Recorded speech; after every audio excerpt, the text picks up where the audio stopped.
Good morning everyone, I'm Anthony of the High School Earth and Environmental Science Work Group of NISMED. Today, I'm going to show you how to make a model that will help you teach the different types of plate boundaries. Let's go!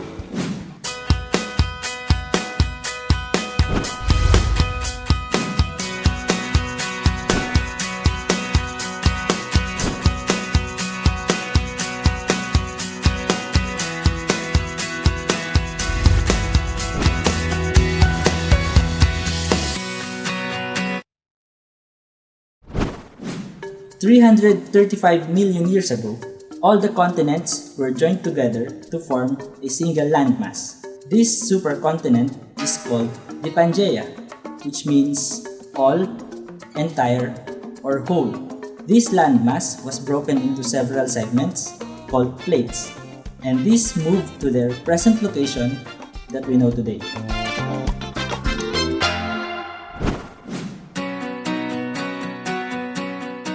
This is the model that we will make. This is just a bar of soap cut into a certain shape. To build this model, you need a hacksaw for cutting, a protractor for measuring angles, safety goggles of course, and a bar of soap. There's no specific brand, you just need it to be flat so that you can easily work with it.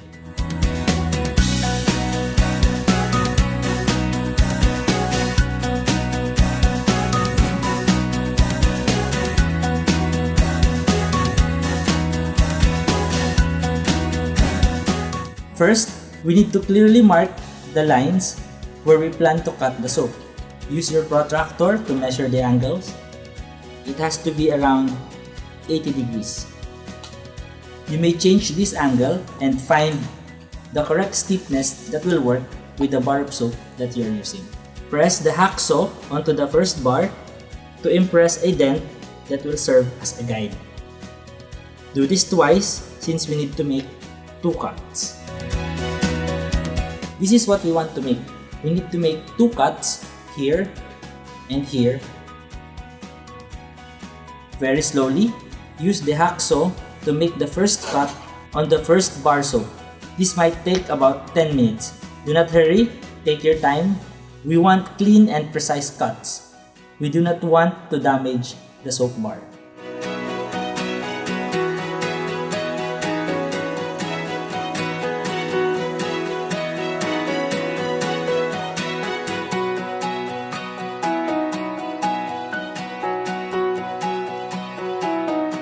This looks good. We then proceed on cutting the other soap. Here's the second bar of soap, and this is what we want to make. So you need to cut the bar of soap here and then here.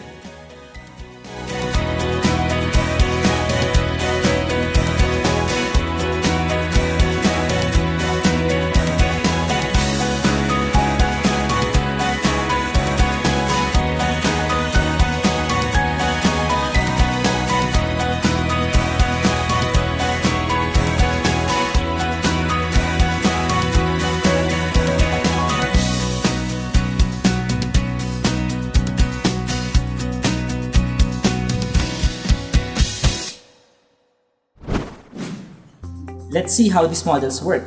We will use the first model to demonstrate the convergent and divergent plate boundaries, and we will use the other model, the second model, to illustrate the transform boundaries.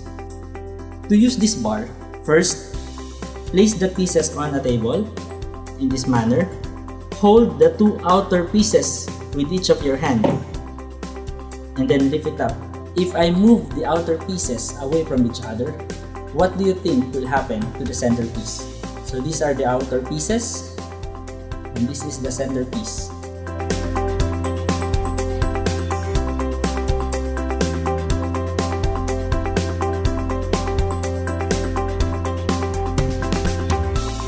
If I move the outer pieces toward each other, what do you think will happen to the centerpiece?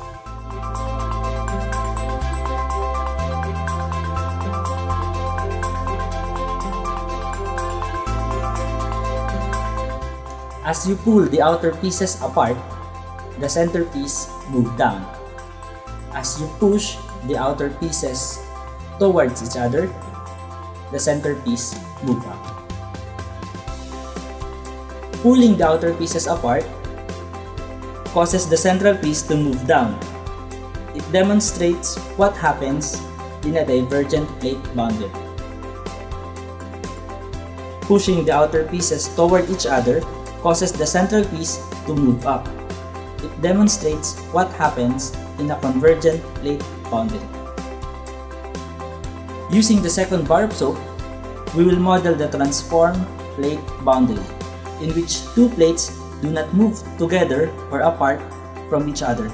Instead, they simply move past each other. Place the two pieces on the table and then move one of the pieces. In a transform plate boundary, plates simply slide past each other. We've used two bar soaps to demonstrate the three types of plate boundaries: convergent, divergent,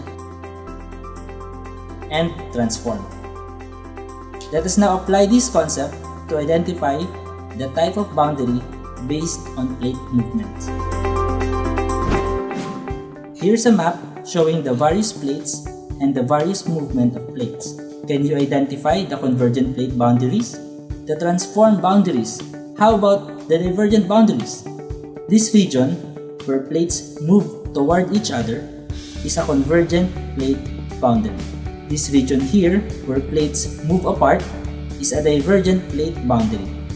This part, where plates slide past each other, is a transform plate boundary.